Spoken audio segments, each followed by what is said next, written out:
The 2nd of January this year, I've experienced one of probably the most terrifying things that I have done for quite some time. And that's something that I want to talk through with you about the experiences that I have. So, hello and welcome to Harry the Hawthorn. My name's Kate Ray and Happy New Year. Thanks for bearing with us and coming back in this new year. And I hope that it sees you well and sees you blessed. I have strange experiences regularly. I think strange experiences are not all that strange. I've said that before on this channel. However, there are experiences that go from the strange and the weird and synchronicities and just oddities in life, right through to things that are very scary. For me, being scared is something that's not a thing that happens very often nowadays. I'm a paranormal investigator. I do go out to people's properties, private investigations, as well as more regularly taking people out on events at reputedly incredibly haunted locations. And it takes a lot for me to stagger back and take a gasp of breath and think, yeah, that's shocking. That really is scary. The incident happened on, like I say, on the 2nd of January this year, which was only a few days ago. And it's one that I wanted to talk to you about. It's very, very brief. The occurrence is very, very brief, but there's a whole bubble, a whole plethora of things that have gone off around that. Some of them I've documented on here.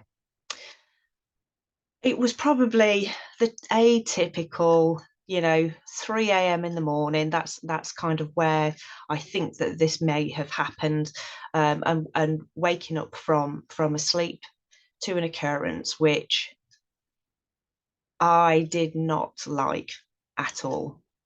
When I've had activity in the house and around me, I don't believe particularly my house is haunted.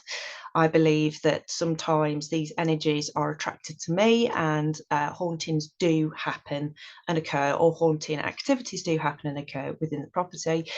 I don't believe that this incident is attached to this building, but I'm at a bit of a loss about trying to figure out what is going on.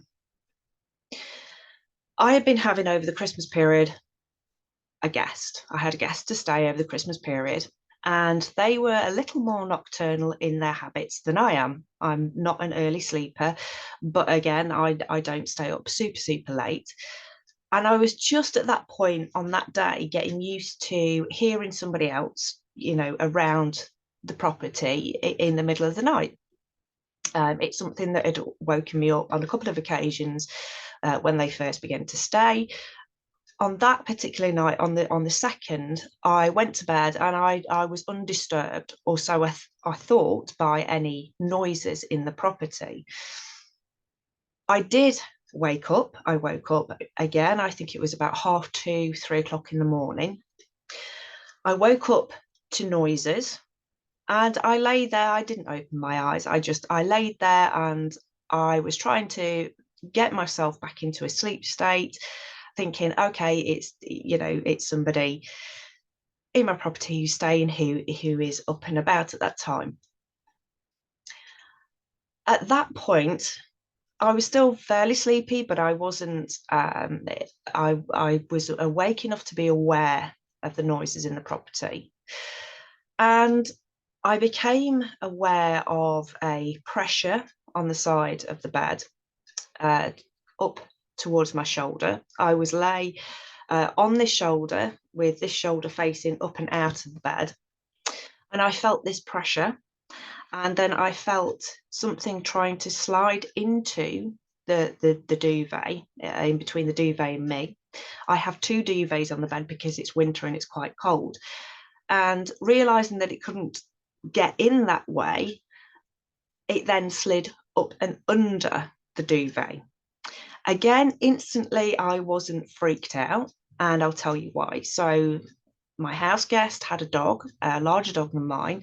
The dogs get on fantastically. In my head, I was equating to the dog's got into the room and she's just wanting a fuss, and that's how she's doing it. She's shoving her nose up the side of the duvet towards my face. And then I realised it wasn't a dog. there was no dog there. And I felt 3 taps on my shoulder and a hand on my shoulder that was incredibly cold. At that point, I opened my eyes and I saw a black figure. It was maybe 6 feet tall, very, very broad, had its head hunched down, and that was the silhouette that it was creating. And what I believe was staring at me while I was in bed. Now, I didn't pick out any details. There were no details. There were literally, it was the silhouette. And the silhouette was so dark. I mean, my room's fairly dark. There is a little bit of street light that gets in through the blinds, but it was so dark that it blocked out any ambient light whatsoever, any ambient light whatsoever. And it's not very often these days that this happens, but I literally went into automatic panic mode. I couldn't get my breath. I literally closed my eyes. This is the great child within me. Closed my eyes and pulled the covers over my bed and turned away. The lights went on. There was nobody there.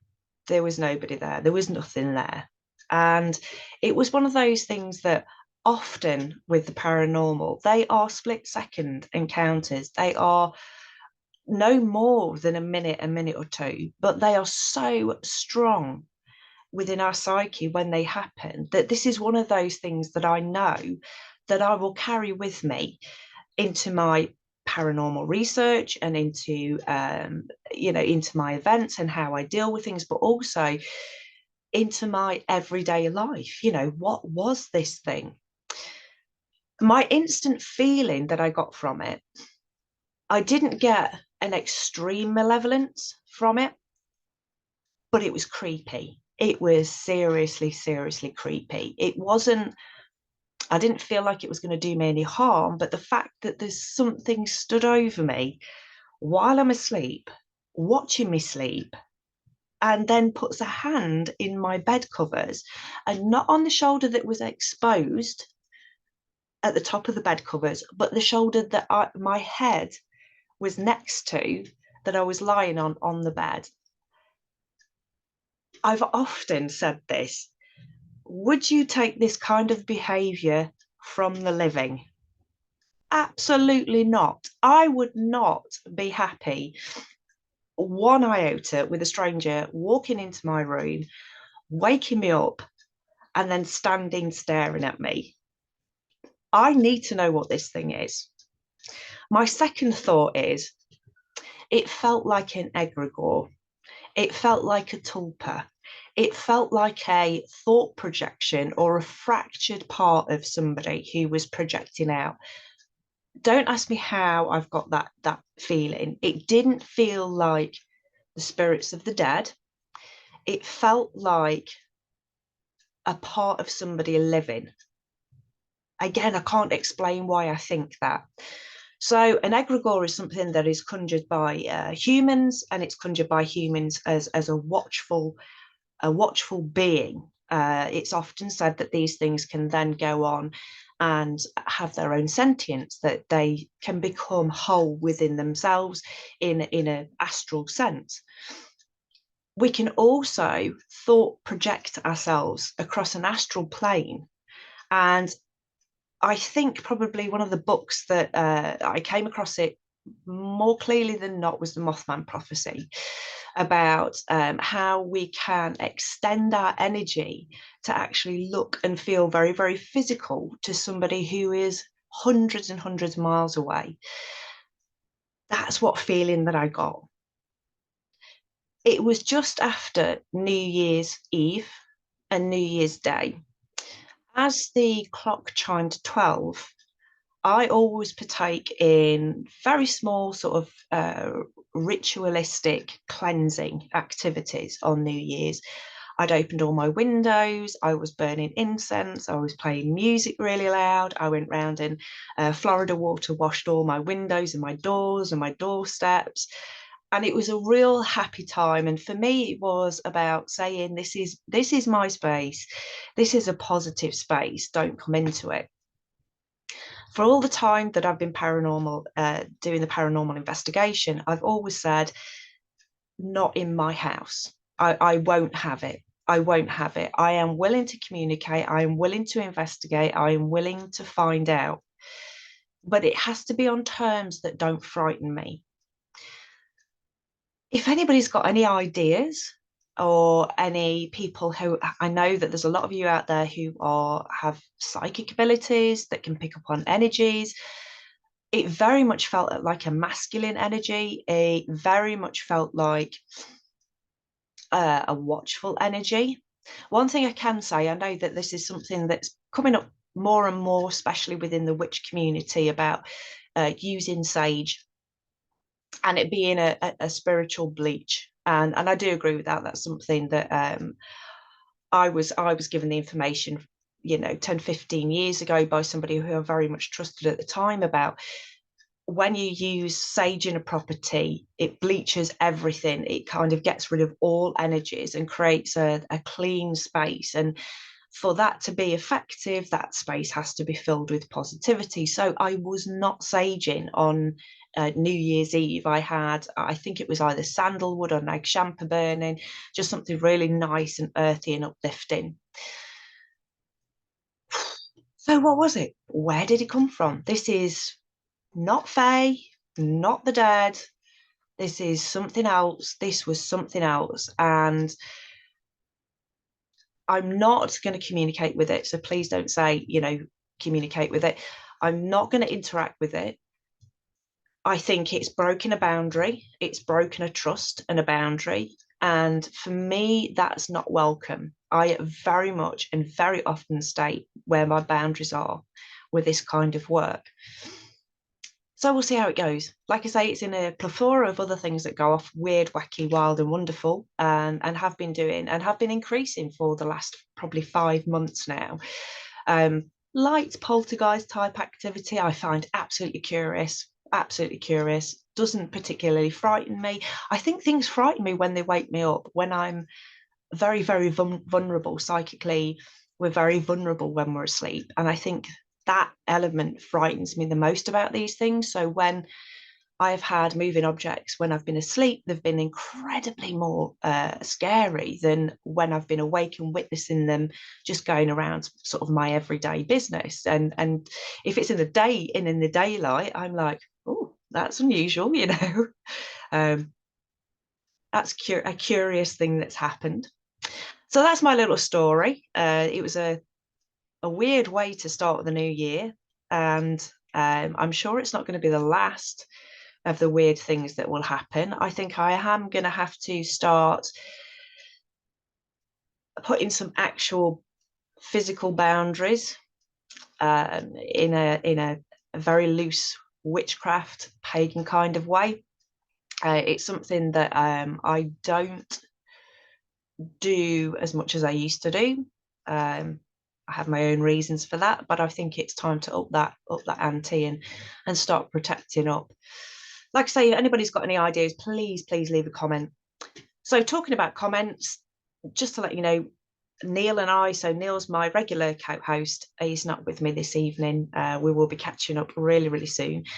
We do read all your comments and we do really appreciate all those comments. And the next video, hopefully, that will be uploaded, we will be going through the whole of 2022. We'll be looking at different comments that people have left and looking at our favourite highlights of that year.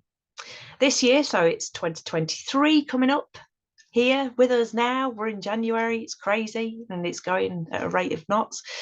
We have some new guests coming up, but we also have some reoccurring guests. So we're going to be inviting back all of our guests have been intriguing. So we're going to invite some guests back and really start to depth dive this year. I think that's what it's going to be about. We've had very short videos over the last year for financial reasons. I'm going to be honest about not paying for Zoom, but this year we're forking out. We're going big. So we'll be back with those longer episodes. Again, I'll keep you updated of anything that's weird, wonderful, strange that's going off with me, anything that's particularly significant that's going off with me.